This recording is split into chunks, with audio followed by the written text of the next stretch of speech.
Hi, welcome to Bookbox. Don't forget to subscribe and tap the bell icon to get our latest videos. பாடும் கழுதை. கதை சொல்லி நிவேதிதா சுப்பிரமணியம். பகலில் கழுதை சலவைக்காரனுக்கு வேலை பார்க்கும்.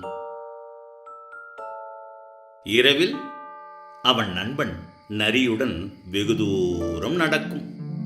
வெள்ளரி தோட்டம் வரும் வரை கழுதை பேசிக்கொண்டே இருக்கும். நரி எதையும் காதில் போட்டுக்கொள்வதே இல்லை.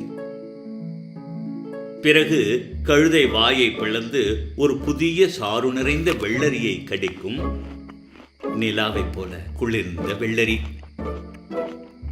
ஒவ்வொரு இரவும் இருவரும் வந்து சாப்பிட்டனர். கழுதை நிறைய சாப்பிட்டது. மகிழ்ச்சியில் கொழுத்தது.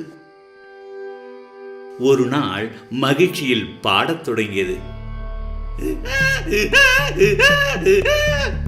ஐயோ என்ற நரி காதை மூடியது.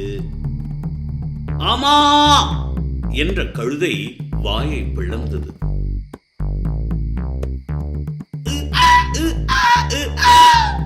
நிறுத்து என்று கத்தியது நரி.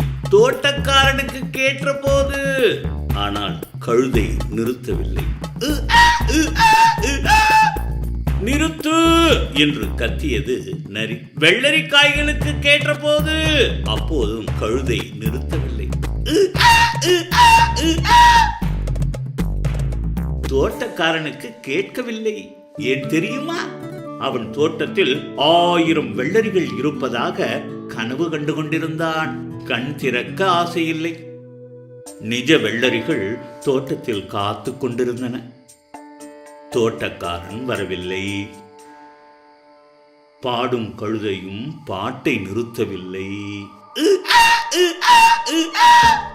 வெள்ளரிக்காய்களுக்கும் தாங்க முடியவில்லை. என்ன செய்வார்கள்?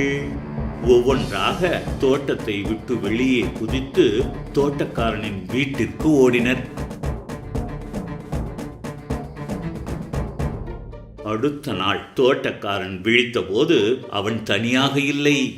அவனை சுற்றியும் வெள்ளரிக்காய்கள். விழித்த அவனையே விரித்து பார்த்த வெள்ளரிகள். தோட்டத்தில் கழுதை மட்டும் ஆழ்ந்த தூக்கத்தில் இருந்தது. Hey there! Don't forget to like and share this video. Also, please leave your comments below.